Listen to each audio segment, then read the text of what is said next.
Hello and welcome to DFS Coach Talk. Today is Wednesday, July 1st. We are in July and ready to roll here. And we are here with our bi-weekly right now, PGA show. And we are going to look and discuss and break down the Rocket Mortgage Classic that is played in Detroit. And we're really excited to talk about that. So I am Joe Sarvati, affectionately known as Coach, and I am joined with my partner in crime here, Mr. Andrew Hansen. Yeah, I'm excited here. I can't believe it's already week 4 of this part of the PGA season. It's just seems like it's flown by, but we've already had 3 tournaments: Texas, South Carolina, Connecticut, and now we go to Detroit. Sugar Shane Caldwell territory. That's right. Detroit Sports Shane. Yes, he is. So this falls under that umbrella, in my opinion. So we're gonna have to tap on Shane's shoulder here this week and get some wild card picks. But no, you're right. It's going fast, and just the fact that it's July 1st is ecstatic. So now we can say in this month we've got real MLB and real NBA. So how awesome is that? Listen, I want to mention, too, if you're watching us on YouTube, this would be the time right at the beginning. Please hit the subscribe button. It's there, wherever it is, and hit that alarm button. We're getting a ton of momentum YouTube-wise. For some reason, people like watching us. I don't know if it's got to be you, because I'm sure I scare away the kids and the children. So I don't know. You're always giving a new fashion statement: a hat on, hat off, hat backwards, different colored shirts. Yes, it's all has to do with playing sports and having that stupid, what's hot, what's not. So yeah, the superstition. Yep. The superstition. I'm trying to go with the hatless golf. So if that works this week, then I should be hatless for quite some while. So all right, we'll see how all that all goes. But definitely. Jump in there on YouTube. That is, where we're getting a lot of momentum, and a lot of people do listen to us wherever podcasts are heard. We also, put this up everywhere: Spotify, all Apple Podcasts, etc. But YouTube seems to be the real momentum and sensation going forward. So we are doing 2 of those today. We've got this one, and then Andrew with his double duty has KBO with Sugar Shane, so that should be fun. Before we jump in, I want to thank our 2 sponsors, MyBookie. Go to mybookie.ag for all your sports wagering and casino action, and get that exclusive offer by putting in the promo code CoachTalk. And with that, you get a 50% sign-up bonus up to $1,000 and a $25 free play. So terrific offer from our friends at MyBookie. Also, TVG, that is where the world watches and wagers on horse racing. Go to tvg.com and also sign up with the promo code CoachTalk, or you can sign up for TVG right through the dfscoachtalk.com website. And with that, you receive an exclusive offer only offered to DFS Coach Talk members, and that is a $300 risk-free bet. So definitely take advantage of that. All right, we're going to dive into this. Let me set the scene a little bit for you on what we're looking at here. And it is a little shift from the first 3 as far as what the keys are, in my opinion, anyway, to what it's going to take for these guys to do really well here. So it's interesting also because it's the Rocket Mortgage Classic. This is only the 2nd year in their existence. Last year was the first, so we don't have that in-depth performance at that course knowledge. But it's a wonderful golf course, the Detroit Golf Club. If you have a chance and go to DetroitGolfClub.com and look at their course, they do a flyover of all 18 holes. It's really cool. And when you watching that, you see it's really wide open, lots of room. It's very long. It's 7,334 yards, and we haven't really sniffed over 7,000 very much in these three so far, or just by a little. It is a par 72. And for me, I was mentioning to Andrew before the podcast, and we'll review some of these stats as we're going, but I think it's a major premium on driving distance and a major premium on strokes gained from tee to green, because you're going to have that ability to just smash the ball and use the wedge or whatever these guys use, which is amazing, and then just stick it close. So a couple of stats we'll look at there. We'll also check out the MyBookie odds to win it, and I'm hoping Andrew didn't cheat and look, so I'll have to quiz him on those, which he's 3 for 3, I think. He won all those challenges so far. So why don't you share, Andrew, a couple of the keys that you think are going to be standout issues with this tournament that's going to help come up with some guys that are going to do well? Right. Well, I think we do need to take into account the distance here and the par fives. As you look at the last couple of weeks, in Hilton Head, it was a par 71, only 7,099 yards with 3 par fives. Last week, there were only 2 par fives at the Travelers. Par 70, only 6,841 yards. So this is basically 500 yards longer, and we get 4 par fives, and we get 4 par fours between 450 and 500 yards. Wow. So the two stats that I've spent the most time looking at this week are par 4 scoring on holes that are between 450 and 500 yards, and then par 5 scoring, because again, this is the first time in 3 weeks that we've had 4 par fives. Very good. So those all sort of mix together, but between the 4, I think if we review those, we look at some crossover guys, I think, that should stand out. So that should be great. Outstanding. I'll tell you again, look at this course. It is really cool. I am not familiar with this course. I barely remember last year's. Last year's winner, by the way, was Nate. Is it Lashley? Yeah, I remember. I watched Lashley. Yeah, I watched a good amount of it last year, and I do remember that feeling of, man, this is just wide open. You just don't seem to get in too much trouble. My understanding is that the rough's a little bit longer this year, but bottom line is I agree that distance is going to be key. No doubt. Last year when I saw who won real quick, I was thinking, is that Nick Lachey from 98 Degrees? Did he go into golf? Right. But no, it's Nate Lashley, and I'm sure he gets a lot of that teasing as well.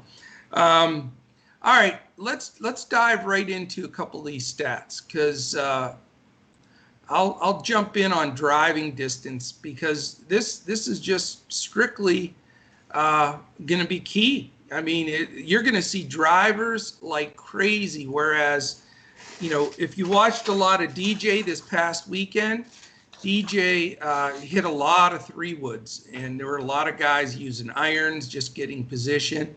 But you're going to see the boomers for sure, no doubt about it. I'll tell you, they did a little piece on Bryson DeChambeau, and I know we talk about him every week, and the fact that he's gotten bigger, but he truly is swinging it like John Daly. I mean, the wickedness of that swing, I'm almost concerned he's going to hurt his back or something. It is vicious swing.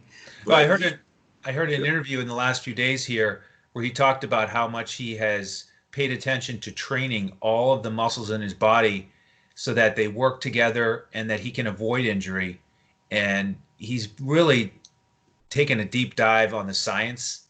Yeah. And, made sure that he can give that full out effort, yet still, remain healthy and avoid the risk of injury. So I think he's in the best position probably of anyone to be able to swing that hard and avoid injury.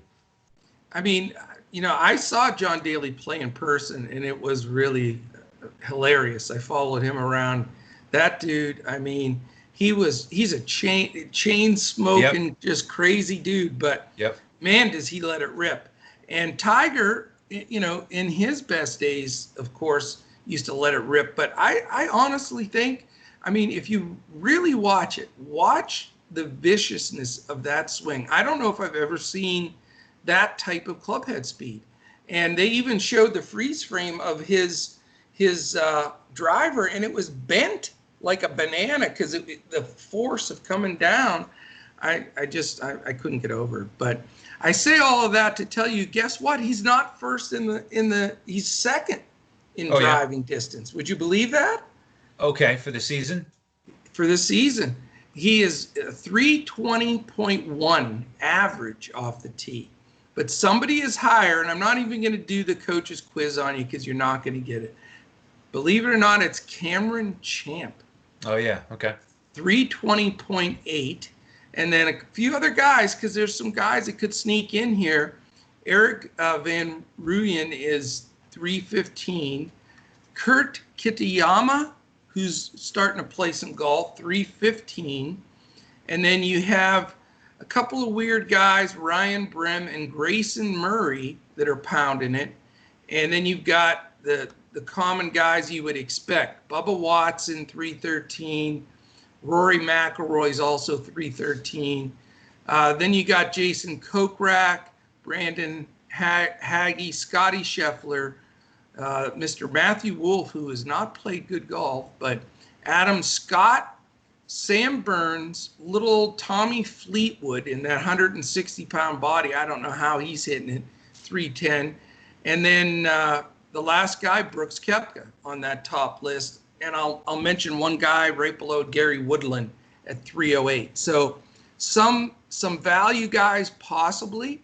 We have to look at a couple of the other stats to combat those, because you don't want guys that have no wedge game and aren't putting well. Because the other thing about this course too is you need to be long and you need to be able to putt. So that's a combination where only the best of the best really have that combo. So let me follow it up with my second stats of the week, because it takes that into consideration, and let's see which guys are also in shots gained tee to green.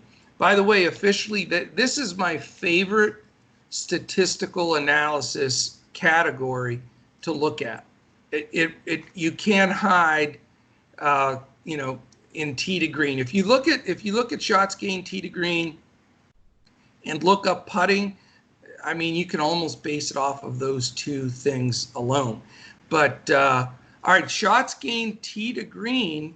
Our man Terrell Hatton, who we were all over the other week, is just fantastic. I mean, he's got a big lead. He's just phenomenal. Second is Rory McIlroy, what also tells you that he's knocking on the door to do something special. Hideki Matsuyama, who has, shown signs. I know I rostered him a couple weeks ago and he didn't make the cut. So I don't know if he was tee to green on his way to lunch for that one or what, but that one wasn't too great. Here's one that shocked me. Number 5 in the entire PGA is Sergio Garcia, still playing great golf, target golf. Sore spot for you. You may not want to listen to this one, but Justin Thomas is 5th in the league. Yeah, it's a PGA's elite. Bryson D Shambo. Now that's where I was going to say, man, you got a guy blasting it like that and he's 6th. That gets my interest, and it tells you why he is the most expensive player on DraftKings and FanDuel. One of my favorites, Patrick Cantlay, Tony Finau, Colin Morikawa, Xander Schauffele. So do you get the theme here, Andrew? All of these guys are playing great golf. I mean, this stat really takes a picture of are you playing a complete game of golf? And all those top 10 are so playable. And I'm just going to scan the next 10, because as we're building lineups and talking about value plays, some of these guys are really going to come into play. We know Abraham Anser's been playing terrific golf. He's in there.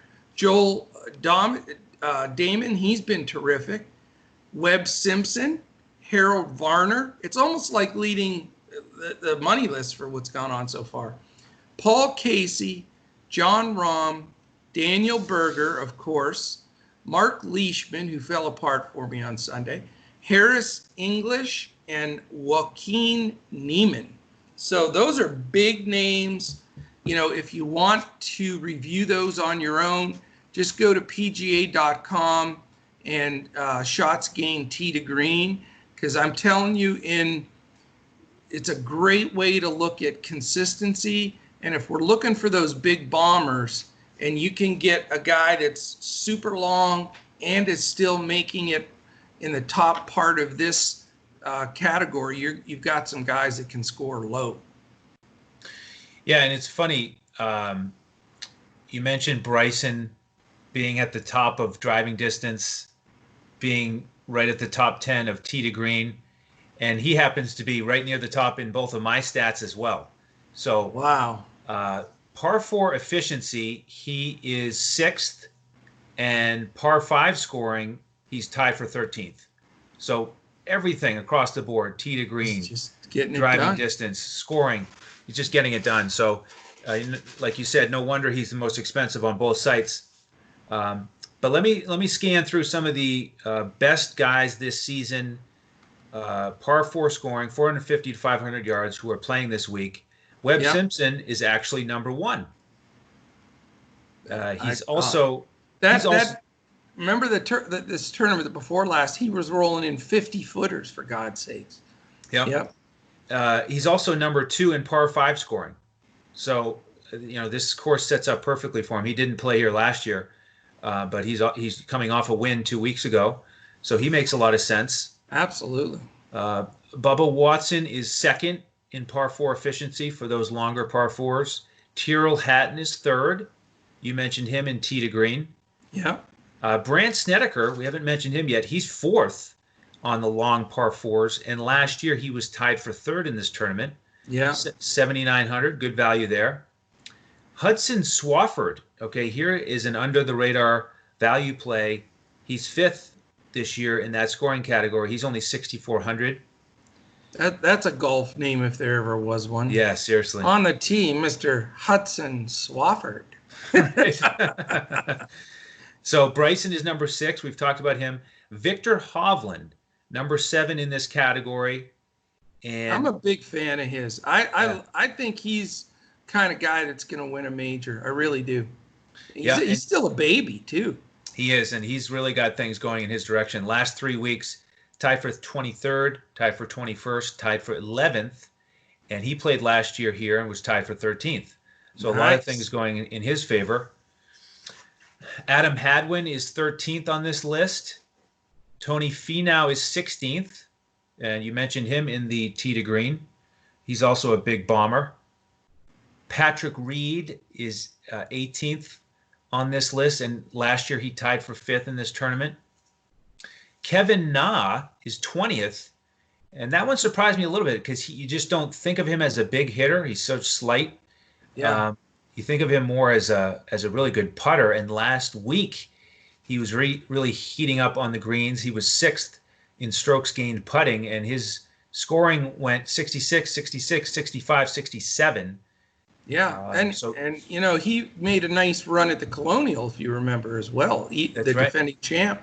And but the thing is, here's the question: he played in a foursome last week with DeChambeau, and the commentators, if you had heard it, they said Na's just a surgeon out there, but on average, he was literally 40 to 50 yards behind DeChambeau. So you just wonder on, 73, 34 yards, if that is going to hurt the Kevin Nas and, those guys that are your buddy, Jim Furyk. This might not be his favorite course. Yep. Couple other guys on this. Brian Harman, who we've been having success with here, 34th. And he's actually tied for 53rd in par 5 scoring. Not many of these guys are sort of around the top 50 in both. And he's 7,900, good price. Sung Jae Im is top 50 in that in metric, and he was tied for 21st in this tournament last year. And then how about Doc Redman? Finished second last year. Yep, and he's 8,500. And the last 2 weeks, he's tied for 21st, tied for 11th. There's a name that no one would realize was playing good golf, really. You talk about under the radar. Yep. I'll give you one more name here, Will Gordon, who tied for third last week and had the big headlines because he got his status because of that. He is 56th in this statistic, and he's only 7,300. And I got to figure he's going to be coming in this week and just have the weight of the world off his shoulders. I mean, he just got to be feeling terrific and just start, firing at flags. Why not? You would think so. I mean, I've seen it work both ways, though, where guys in a situation like that have just so much incredible. I mean, you could tell he missed a short putt to fall back, and then he ended up making a tremendous shot into a green and make a birdie. But you could see that it looked like he was playing for his life there. Yep. So you just wonder, is that going to wash him out a little bit for this week? Right. But either that or he plays free like it's a free square. So it'll be interesting to see how that flows. But, it could go either way. Right.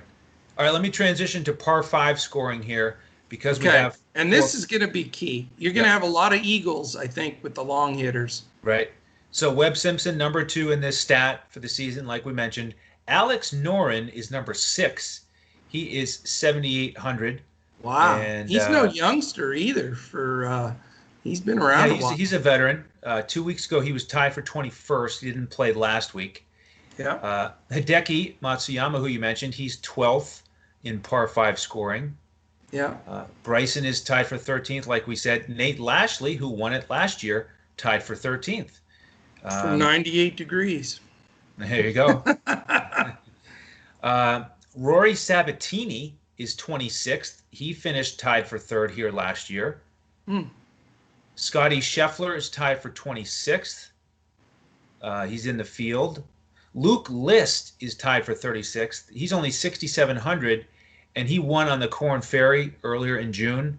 So he's got that strong performance in his back pocket. Sungjae Im tied for 36th here, so he's on both lists.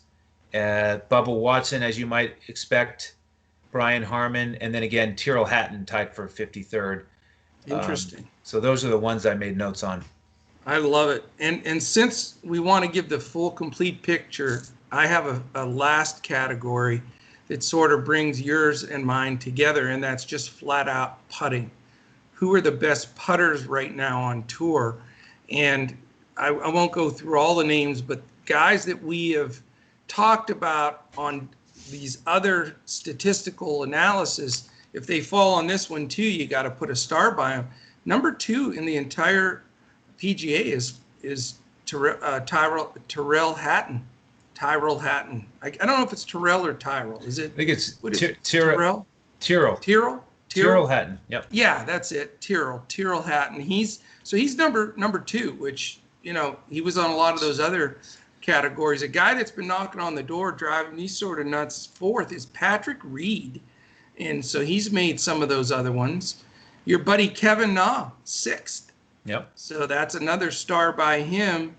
A couple other guys up in the top there. Cooch is still putting lights out even at his age.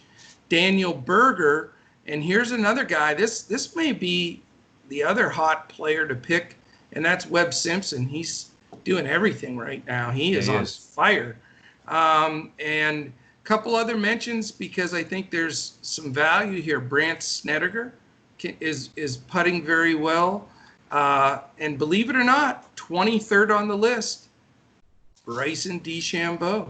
So I think he's on all 5 lists that we mentioned. Yep. In the top group. So Bubba Watson even 19th, and a lot of times that's something that holds him back. So, the best thing to do, take sort of a compilation of the guys we mentioned here on all these lists, because I think, this event and this course isn't going to be, guys have played it 10 times or they know it so well, and you can look at all the past history and, like the other course, we saw Love won it 5 times, Furyk won it 3 times. This, you got to really look at the statistics because there's no, history.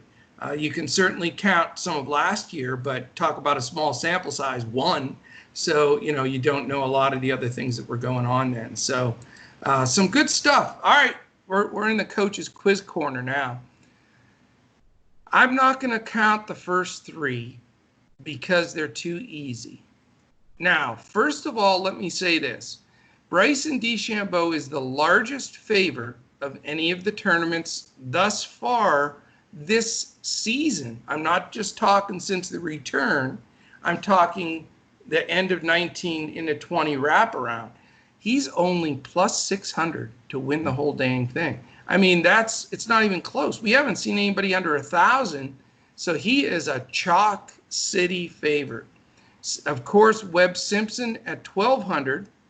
And Terrell, and Tyrrell, all 3 Hattons, they are third at 1,600. So now we got the challenge. We've got 7 more spots in the top 10. And because you've been so red hot, you need to get 4 of them before you have 3 misses. All right. Well, thinking of these other big names here, because big names usually get the shorter odds. How about Patrick Reed? Patrick Reed is actually next. He's 4th. The guy that's hot, who we talked about, who you think is going to win a major, and I think I probably agree, Victor Hovland. He is 6th. You're cheating. I mean, the DraftKings prices are somewhat correlated to the odds. I mean, it's not going to be Hudson Swafford at 6,400 just because he's 5th in par 4 scoring on the long par 4s. If you guessed Swafford, it would have been an immediate disqualification. All right, so keep going with your somewhat cheating. I mean, there's only so many studs here. Hideki Matsuyama's got to be up there. He is. And Sung J M. He is. You win. All right, I got to come up with a new quiz. This is too easy. I'm going to have to put a twist in it next time. But okay. Let me give you the quick rundown. DeChambeau, 600. This is the mybookie.ag odds, by the way. We got to remember that. We just plugged into it. And this is as of right now. So I'll tell you right now, I'd never bet anybody at plus 600 to win an entire golf tournament. Maybe back Tiger when he was on fire, but that's about it. I remember Tiger at plus 120 one time. Mm-hmm. I'm serious. So you have Webb Simpson, 1,200, Hatton at 16, Reed 16, Matsuyama 1,800, Hovland 1,800, M 22, Fowler 33, even though he's not playing that great, Tony Finau, Kevin Na, believe it or not, and you know who's last on this list? Scotty Scheffler, the quiet Scotty Scheffler. And then just missing the list is our super quiet secret squirrel, old Doc Redman, coming in there at only plus 3,500. So very interesting. Those guys that I mentioned, they're all ahead of guys like Jason Day, Bubba Watson, some accomplished golfers that have won some stuff. So, these odds, they know what they're doing when they put these odds out. That's for sure. So, all right, man, let's talk briefly about a little bit of lineup builds. And, again, what you want to do is certainly jump on dfscoachtalk.com, sign up. We're still frozen memberships until July 30th. So you've got this whole month of July basically for free because we're not starting the clock on any memberships. Just jump in and sign up for a monthly membership on our website and have at it with KBO and with PGA. Also, then what we'll do in our Discord is 30 minutes before lock on all events. We'll make sure everything is good to go, including PGA. We will post tonight my full FanDuel lineup, and then I'll give a little list of mini pivots there in case somebody really wants to make a change. And then Andrew puts together a terrific player pool chart on a very colorful, bright chart, by the way. that you'll enjoy taking a look at. And he'll give you some higher price guys, some value guys, and, some grinders in the middle. So, the first goal always is, let's get all of our guys through the cut, because that can destroy you if you miss a cut or two. And then secondly, the guys that are going to really put it together down the stretch. Good news is it doesn't look like, at least at this point, we're going to have any weather problems in Detroit. So that's really good. It doesn't look like high winds, and certainly not the kind of temperatures that these guys had to deal with down in Texas or anything like that. So, you can take that weather element pretty much out of it, which will also make it less advantageous to have to grind to find morning guys compared to afternoon guys and all of that advantage. So I think we've got a cleaner contest going in where you can really just focus in on the guys that you really think are tough. So I'm going to give a couple of guys on the FanDuel side. It comes down to this. You've got DeChambeau at 12-2 and Simpson at 12-1. They're the two highest priced guys. And really, I believe that you have to anchor your lineup with one of the two. So that's going to be the decision. I haven't made my mind up yet, but I will say that either DeChambeau or Simpson will make my main lineup. And on my backup lineup, I'll probably play, usually with golf, I'll play maybe 3 lineups or 4. So if I do that, Bryson or Webb will make 2 or 3, probably 3 of those, and then the other guy, 1 of them. So let me ask you this. I know you're looking at different prices with DraftKings, but what do you think of my theory that you have to have either DeChambeau or Simpson? I like it. Yeah, with 3 lineups, I do. I mean, there's a lot to like about both of those guys. Obviously, if you wanted to get contrarian, then leave them both out. There's other guys on DraftKings over 10,000 who are certainly attractive. Terrell Hatton is cheaper than both of them, so you could go with him and another high-priced guy like Viktor Hovland. He's 10,000. So it's all about who you are as a player, how many lineups you're building, but in general, whether it's cash, GPP, I think it's very smart to start with one of those two. And remember, I know we say it on these shows, and our listeners every day know this, a million times over. But if we do have somebody new that's joined in for golf, I mean, I'm generally a cash player, so I'm going to have a little bit more sound, firm, less gambling type lineup, and whereas Andrew's going to have some GPP, a couple flyers, a little bit more. What do you play? I would guess you play like 7, 8, 9 lineups in golf? Yeah, it just sort of depends on the week, but 10 is it's kind of average number. Yeah. Yeah. So it's a little bit different approach, and we'll, you can take that into consideration, because I know everybody listening, we probably everybody that, somebody that plays a one shot lineup and somebody that plays 150 max. So, when we're giving our takes here, takes, that into consideration as well.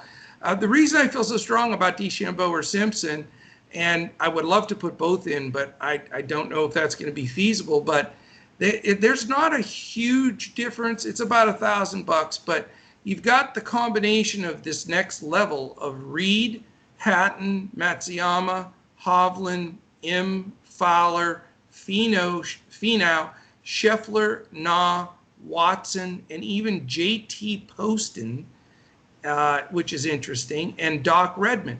All of those guys are only around $1,000 or so less. So it's odd to me, the pricing on FanDuel this week, because it's a lot more bunched. I mean, to me, the fact that you have, a JT Poston at 10,200 when you have Webb Simpson at 12,100, I think there should be more of a spread than that. So my point is, it's going to be hard to stack guys at the top, but the DeChambeau Simpson thing makes more sense, one or the other, or even both if you can really find some value, but it's not as spread out as usual. I'll give you a couple other names here. Mid-tier, I think Snedeker's a decent play at 9,700. Eric Van Rooyen, who came up on a few of our statistical analysis there, 9,600. The veteran Alex Noren at 9,400, I think is dangerous. And then you go down sort of to the next level where you start really talking about getting some value. Our buddy Marc Hubbard, still only 8,800.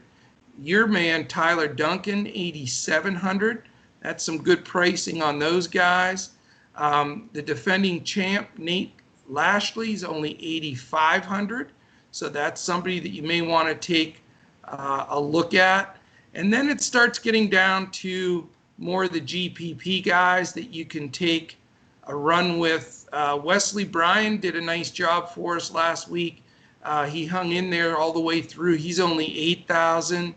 And really, after that, what do you think? Do you know much about Curt Kitayama, the one that I had called out on some of our? I'll tell you what, let me give you a quick synopsis of this guy. He's made 4 or 5 cuts. He's had some really good finishes. He's up there in the stats in multiple categories. And, he's a new guy to the tour. And I think, he's one of those guys to keep an eye on. And, some of his scores that he's had in the last season, 73.6 fantasy points in the World Golf Championship, 77 in the AT&T. And so he's had some events here where he's actually scored okay. Super contrarian, super GPP-ish, but I wanted to mention his name because we don't hear from him very often. And I haven't heard his name brought up. So somebody to keep an eye on maybe for future events. And the last few guys, since we've been talking about him a little, Hudson Swafford's only 7,700. So if you really have to start dumpster diving with some cheap guys, that's a guy there. I don't know if I have the courage to say any of these other names. They're scraping. So let's give it to that level right now. And if we come up with any other sneak guys here that we can throw in there, we'll give it a shot. So what about the DraftKings board? So in terms of Bryson versus Webb at the top, Bryson is $700 more, but right now I'm leaning towards playing him anyway. Okay. It seems like he's really grinding hard. Webb had the week off last week. So I'm leaning towards Bryson there. I do like Victor Hovland as another guy in that 10K range. In terms of some value plays, we mentioned Snedeker a couple times, and with his high finish here last year, tied for third. The putting stats that you mentioned, he's great on the long par 4s. He's a guy that I like to invest in, really safe. Usually makes the cut. Yes. And Nate Lashley, the defending champ, let's just mention him. He's cheap over on DraftKings, also 6,600. And you mentioned the importance of putting. He won last year with a score of 25 under. So you absolutely need to be able to make birdies, potentially a couple eagles. You got to get hot with the putter and go low. So, he'll certainly be in some lineups as the defending champ at only 6,600. That is something you just do not see. No. Nope. No, I'm with you, man. And I'll tell you that my last word on the tournament is, look at the guys that can make eagles. Look at those long hitters, because you're watching your DFS score real close like I was last weekend. I think Hovland rolled in an eagle for me, and it's amazing. You jump right up. Eagles are worth a lot of points. 2 holes later, he double bogeyed, so it was right back down. But that's beside the point. If you can get some guys that get eagles, the long guys are really going to have a field day. 25 under is a pretty darn low score. So, but it doesn't surprise me because, you give those guys the driver and not having fear that they can just go at it.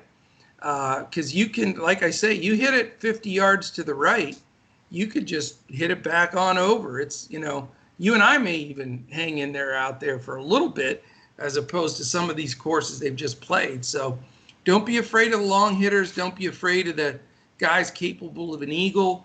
But, don't solely take all the bombers. Look at some of those, shots saved and tee to green stuff as well. Any other closing thoughts for you on PGA? That's it. Just jump in with us as members to get the player pool. We've had the winner the last 3 weeks and excellent value plays. So we'd love to have you join us.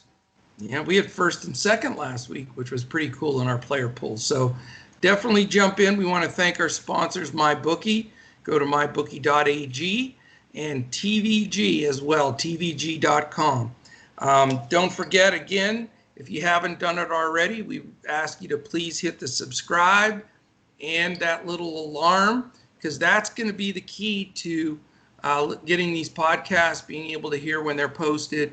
And when we're posting multiple ones like today, it's a lot easier if you get that, quick notification so you can jump on there.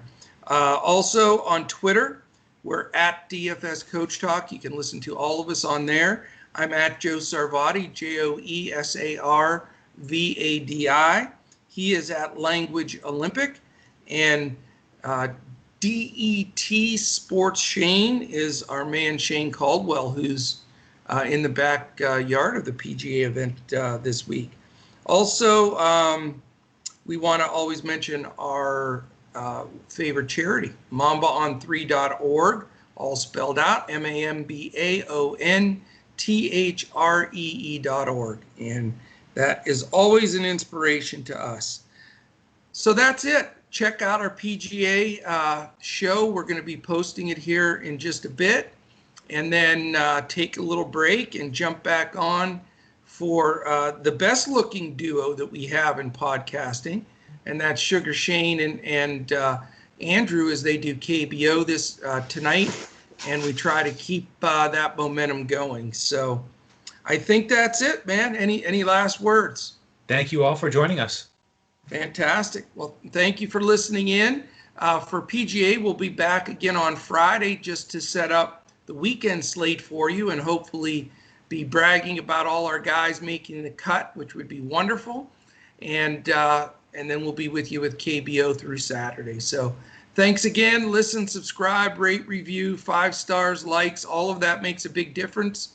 And we bring all of this content to you always free, 7 days a week in front of the paywall. So any comments or likes or ratings all help us to keep it going with our sponsors and our entire team. So for everybody at DFS Coach Talk, especially my partner here, Andrew Hansen, I am Coach. We'll look to catch you again tomorrow when we crush it in DFS.